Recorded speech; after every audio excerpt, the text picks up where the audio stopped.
எழில் சொல்றாரு, கோபி கடைசி முடியும் ஜெயிலே இருக்கட்டும். செலியன் சொல்றாரு, எழில பார்த்து பேசுறா, சொல்லிட்டேன். அப்பா ஒரு படத்துல உனக்கு சான்ஸ் வாங்கி கொடுத்தாருல, அவரை சொல்லணும்டா.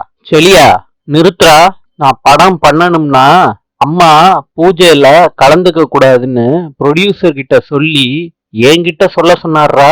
கோபி ஒரு அயோக்கியன்டா.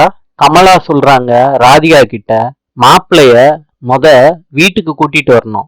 ஈஸ்வரி பாக்யா கிட்ட சொல்றாங்க, கோபி என்ன தப்பு வேணாலும் பண்ணட்டும், அதுக்காண்டி போலீஸ்ல எல்லாம் புகார் கொடுப்பியா?